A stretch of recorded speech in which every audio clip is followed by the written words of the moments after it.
Olá, tudo bom? Bom dia, boa tarde, boa noite. Bem-vindo a mais um Chá Comigo. E nesse episódio a gente vai falar sobre o que eu tenho feito nos últimos dias, como é que tem sido minha vida, alguns projetos que eu fiz parte, que faz um tempo que eu falei para vocês que eu iria aqui falar, né? Que eu ia trazer para cá. Bom, o que nós tivemos nesses últimos dias que eu não vim aqui? Teve uma reportagem especial sobre a presença de autores negros na literatura, no Dia de Combate à Discriminação Racial, Dia Internacional, que foi em abril. Também teve uma postagem que eu fiz no LinkedIn, falando sobre o meu momento atual no mercado de trabalho.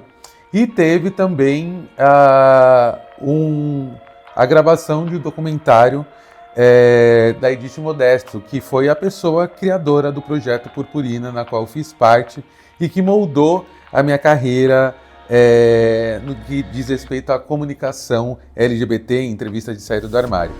Bom, vem comigo, pega seu chazinho e vem pro Chá Comigo.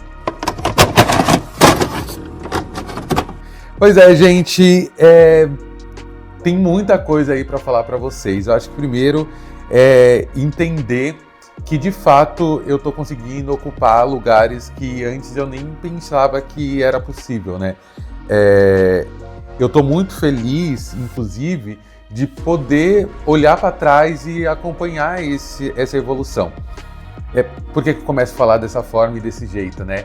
Porque no mês de abril eu fui convidado pela UMAP e pela Companhia das Letras para fazer parte de um projeto chamado Biblioteca Quase Vazia, que consistia no experimento social de tirar das bibliotecas, principalmente ali da biblioteca do Memorial da América Latina, os livros que não fossem de autores negros.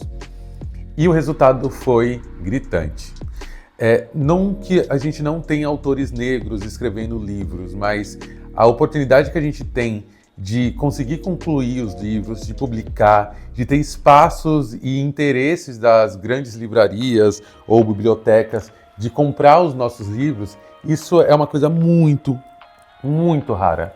Assim, é uma coisa que a gente hoje tem autores do século XIX, do século XX, pouquíssimos ainda, mas a gente tem muita produção de conteúdo e de conhecimento sendo feito por pessoas pretas e a gente não tem espaço. E eu, como um jovem autor, me senti muito honrado de ter sido um dos escolhidos a fazer parte desse experimento social. Fui eu e mais dois outros autores negros. Esses dois outros autores, eles foram finalistas e ganhadores do prêmio Kindle de literatura. Até falar o nome deles aqui, ó. Deixa eu ver aqui se eu encontro nessa foto. Vanessa Passos e Renan Gonçalves. Renan Gonçalves lançou o livro A Voz que Ninguém Escutou e a Vanessa Passos, A Filha Primitiva. E lá a gente pôde debater sobre isso, quanto que é difícil ser um autor independente, ou mesmo dentro das livrarias, sendo uma pessoa preta, mesmo nas maiores editoras. É difícil a gente conquistar espaço, é difícil a gente ser reconhecido e muitas vezes, mais difícil ainda, a gente conseguir se manter, né, nessa profissão. E para mim foi muito bom, né, ter o livro Guardei no Armário com essa exposição, porque logo depois a Globo foi lá com o SP2 gravar, fazer uma entrevista comigo. Eu coloquei parte dessa entrevista também no canal, mas você vai poder conferir aqui se por acaso você não viu ainda no canal. É o Dia Internacional da Luta pela Eliminação da Discriminação Racial, uma data que reforça a importância de dar voz, espaço e reconhecimento a quem constrói e reescreve nossa história todos os dias. Tiago Crespo está no Centro Cultural do Jabaquara, um espaço importante da cidade. Tiago, boa noite, meu caro. Tudo bem, Burnier? Boa noite a você, a todo mundo ligado com a gente no SP2, um espaço importante para uma luta ainda mais importante, né? Eu falo aqui da Biblioteca Paulo Duarte, ao vivo, um espaço que contribui demais para essa luta, Burnier, porque quando a gente pensa nessa luta, a literatura é uma ferramenta muito importante, muito poderosa para isso. E esse espaço aqui reúne cerca de 3.250 títulos exclusivamente dedicados à temática afro-brasileira. Quando eu penso nisso, chega a ser até constrangedor a gente pensar, Burni, que autores como Machado de Assis e Mário de Andrade, por exemplo, até muito pouco tempo, eram apresentados como figuras brancas, quando são, na verdade, autores negros. A gente preparou uma reportagem para falar mais sobre esse assunto. As estantes vazias fazem barulho. Esse grito, com jeito de silêncio, é feito de palavra escrita. Um livro, quando isolado assim, se mantém de pé pela resistência. Impressionante como um Brasil tão plural e tão diverso, que foi construído a mãos de pessoas pretas, que tem intelectuais pretos, ao longo dos séculos fazendo história e contando a sua própria história, não esteja nas bibliotecas e livrarias pelo país. Que mesmo tendo uma quantidade até grande de autores negros, a gente ainda não tem espaço para poder apresentar nossas obras. Mesmo que a biblioteca aparentemente não esteja cheia, há muito o que ser dito por aqui. Na falta de páginas, o Memorial da América Latina propõe um capítulo importante para o mercado editorial. Gente, assim, para além de tudo, o que me deixou mais feliz dessa entrevista foi ver meu pai e minha mãe muito orgulhoso do filho que tem e da onde eu tenho conseguido alcançar. Para você que nunca viu uma entrevista assim em TV de perto, ou um projeto como esse feito por uma agência, a gente conversou muito por e-mail, definiu todas as coisas, os horários, e eles me deram um valor, inclusive, para fazer parte desse projeto, e nesse valor eu pude pegar um carro de aplicativo, chegar a tempo, tem um catering, que é uma mesa com muitas comidas e tal. Fui muito bem recepcionado pela galera da UMAP, que conversou comigo a intenção do projeto, do porquê do projeto. Uma das idealizadoras desse projeto é uma mulher branca que tem 2 filhos adotivos que são pretos, e isso mexeu ainda mais comigo, porque ela sabia por que ela estava fazendo isso, tinha a ver com o todo, mas também tinha a ver com os filhos dela, e isso faz toda a diferença, né, quando é feito com verdade. E aí nós fizemos a gravação do que eles precisavam, né, que era uma pequena leitura do livro, e também teve um sarau, onde eu pude ler também para outras pessoas outro trecho do livro, onde eu pude contar um pouco como é que foi o processo do meu pai na aceitação de um filho gay. Agora eu quero falar com vocês sobre um outro momento importante que aconteceu no mês, na verdade que está acontecendo no meu ano. Eu não posso fingir que está tudo perfeito, porque também não está, né? A gente, enquanto empreendedor, passa por momentos de altos e baixos e é preciso ter muita inteligência emocional para poder lidar com isso. E eu acho que, como tema desse episódio eu já trouxe ali no título, eu preciso falar para vocês como que está sendo o meu começo do ano. Que começou muito bem de saúde, muito bem relacionado, muito bem com viagens. Fui para Salvador como eu queria, tudo dentro das minhas possibilidades e vivendo aquilo que eu tenho para viver. Mas eu quero chegar num momento muito delicado aqui. Eu acho que o Guarda no Armário e o Chá Comigo, principalmente, eu consigo me abrir com vocês. É como se fosse uma terapia ou uma extensão da minha terapia, né? Eu não sei outra forma de dizer isso senão da forma como eu sinto.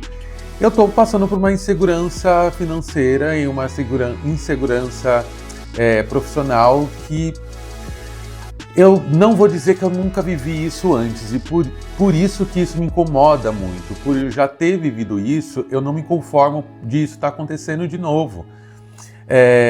E não por falta de organização financeira, ou por gastos excessivos, ou por compulsão por alguma coisa. Não, muito longe disso.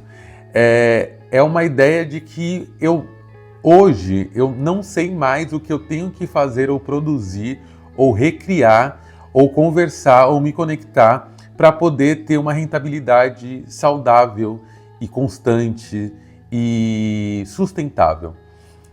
Eu sinto que eu estou sempre caminhando em círculos. Às vezes eu avanço um pouquinho, mas às vezes não. E lidar com essa situação morando sozinho é muito complicado. Eu não queria voltar a morar com os meus pais Eu acho que não é o caso e eu acho que existem outras formas de voltar a ganhar e ter recursos, e é dentro dessa realidade que eu me coloco de novo disponível no mercado tradicional. Como eu comecei esse vídeo falando sobre ser escritor, infelizmente a carreira de escritor não paga os meus aluguéis, o meu aluguel na real. A carreira como criador de conteúdo e essa espera muitas vezes para conseguir com que assessores ou mesmo as marcas me olhem para me contratar, para que através das publicidades eu tenha renda para poder fazer minhas coisas, ele adoece. Adoece porque eu não tenho uma segurança de que eu vou ter sempre, como eu não tô tendo. Sabe, eu tive uma publicidade muito boa e muito bem entregue em janeiro, e desde então mais nada aconteceu. Estou passando orçamentos, mas até que aprovem esses orçamentos e até que os 60 dias passe depois desses orçamentos aprovados e trabalhos entregues, o que vai ser da minha renda, o que vai ser do meu dia a dia?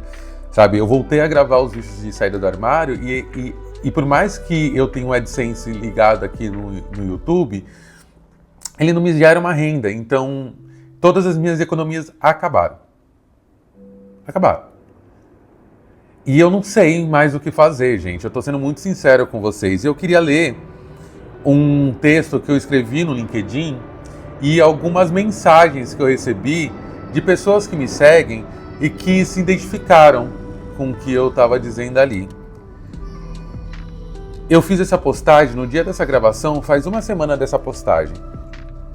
Comunicado oficial. Hoje, após quase 2 décadas de jornada no mercado, onde atuei como motion designer, head de criação na agência Responsa, planejador estratégico criativo, especialista de diversidade e cultura e líder de sprint para projetos de diversidade como o da CCR, encontro-me em um profundo momento de reflexão e reavaliação profissional. E é isso que eu estou tentando trazer para vocês. E é essa conversa que eu estou tentando ter aqui com vocês, sobre esse momento. Minha trajetória inclui a idealização do projeto Guardei no Armário, que se consolidou com o maior acervo de histórias de saída do armário, servindo de inspiração e apoio para inúmeras pessoas. Esse projeto reforça a importância de criar espaços inclusivos e promover a representatividade, pilares essenciais em um mercado que caminha para a transformação digital e a diversidade. A gente está vendo, e eu já trouxe isso várias vezes, diversidade hoje não é mais o foco das empresas. Hoje a agenda ESG e sustentabilidade, ela tomou esse espaço e está tudo bem também, mas eu acho que uma coisa não invalida a outra. É isso que eu ainda não consegui entender, porque o mercado achou que só porque está falando sobre sustentabilidade, a sustentabilidade ESG não engloba a diversidade. Isso é um erro grotesco e e eu nunca vou esquecer isso, sabe? A negação do mercado em relação às pautas raciais e de diversidade e a volta para os anos 30, sei lá, e está sendo perceptível para todo mundo que faz parte desses recortes. Nos últimos anos, ampliei a atuação para além da publicidade, atuando como palestrante, consultor de diversidade e criador de conteúdo. Iniciativas como o podcast Close e Corres e o Chá Comigo têm me permitido conectar e impactar positivamente pessoas e organizações comprometidas com a transformação social. Além disso, minhas experiências como mestre de cerimônias, entrevistador, modelo e escritor contribuíram para uma atuação multifacetada, impulsionada pela paixão, criatividade e resiliência. Isso tudo só aconteceu porque eu, já safo do mercado, fui entendendo que o mercado estava mudando muito e eu precisava me readaptar. E foi isso que eu fiz e é tudo que eu sempre faço desde quando eu comecei a atuar no mercado de publicidade, tá sempre 2 passos à frente. E isso por conta disso eu consegui algumas vendas, mas ultimamente nem isso. Em 2025, após um ano repleto de conquistas e desafio, dos anos anteriores, passei a reavaliar as minhas escolhas profissionais, as oportunidades de crescimento e o cenário do mercado. Mesmo exercendo funções que me apaixonam, o de motion design, o de direção criativa, a comunicação, jornalismo e palestras, me vejo diante da necessidade de repensar o meu caminho. A diminuição de oportunidades e a instabilidade financeira me levam a questionar: quais áreas poderão me proporcionar a motivação e o prazer de continuar contribuindo de forma significativa caso empreender se torne inviável? O que eu faço se por acaso não der certo empreender? Ninguém ou poucas pessoas falam sobre a instabilidade de você ser um empreendedor e não ter recursos para você se manter se caso você passe por um momento de baixa, que eu sei que é de todo empreendedor, sabe? Se mesmo sendo reconhecido como top voice e inspiração para tantos, estou enfrentando esse desafio, imagina a realidade de muitos profissionais que lidam com salários desiguais, violência profissional e frustrações em suas carreiras. O que a gente faz, gente, quando o mundo não quer e não está nem aí para aquilo que nos dói? Então eu convido vocês a se juntarem a esse diálogo de diversidade, inclusão, liderança, inovação, resiliência, transformação digital, equidade salarial, ESG e comunicação. É por isso que eu trago essa conversa aqui. E aí eu quero trazer, principalmente, alguns comentários que eu recebi aqui que para mim são muito pertinentes nesse momento. Olha só, algumas pessoas me mandaram mensagens falando sobre o apoio que eles dão a mim, o quanto que acreditam no meu profissional, o quanto que eles sabem que é desafiador, mas algumas mensagens que eu recebi são de pessoas que vivenciam ou estão no mesmo momento que eu. Aqui, o Emanuel diz assim: a nossa cara não vende. Esses dias, o vídeo que um jovem negro chamado MC Johnny passou pela minha timeline da rede social vizinha. E essa frase me pegou muito, me fez refletir, porque resumiu objetivamente o motivo da minha angústia, pois mesmo realizando um trabalho brilhante, eu era facilmente trocado por quem faz o básico. Isso é no meio profissional, no meio afetivo. O Herbert diz assim: esse post me representa muito, Samuel, mesmo com muitos reconhecimentos, formações, qualificações, experiências, expertise, ainda existe um abismo em relação aos profissionais brancos com muito menos de tudo isso que eu citei acima. Que suas futuras escolhas profissionais sejam como um foco no seu bem-estar. E é isso que eu estou tentando entender, onde vai estar meu bem-estar? É de volta a um mercado que me garanta um salário fixo e recorrente todo mês, ou a liberdade de eu poder ter o meu dia a dia dentro da minha estrutura e agenda de horários que eu possa ter, construindo uma renda saudável, sem precisar ficar enxugando gelo, sabe? Há tempos acompanho os teus movimentos e trabalhos e adoraria poder contribuir para esse seu próximo passo.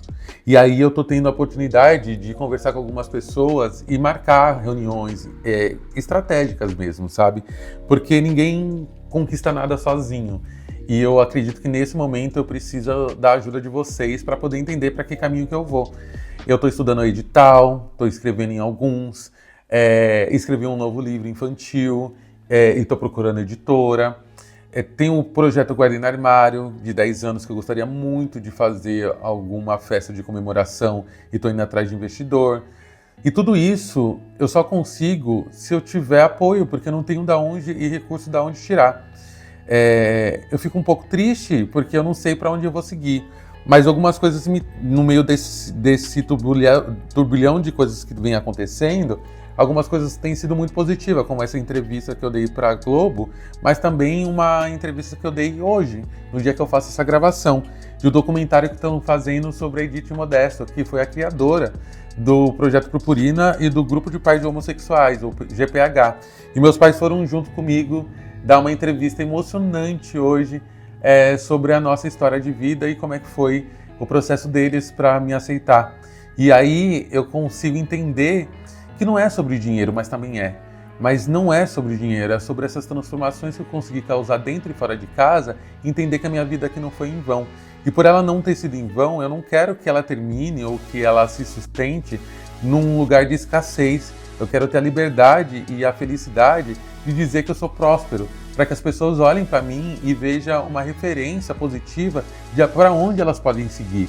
E com muita responsabilidade eu carrego esse meu legado com muita vontade de que dê certo, só que sozinho eu não estou conseguindo, gente. Então esse é um episódio de socorro, pedido de socorro. Você que está vendo esse vídeo, venha me socorrer, venha me ajudar a crescer, venha me ajudar a entender quais são os próximos caminhos que a minha carreira pode dar. Se você sabe que eu posso estar em algum projeto com você, ou que eu posso estar atuando em alguma publicidade, ou alguma palestra, ou levar os meus conhecimentos para a sua empresa, fala comigo, porque não está fácil, mas eu sei que pode melhorar se você estiver junto comigo aí, me auxiliando. É isso. Eu espero que esse episódio te alcance e te acolha e você entenda que a gente está junto nessa e que muitas das nossas vivências são parecidas e a gente vai vencer. Beijão e até o próximo Chá Comigo.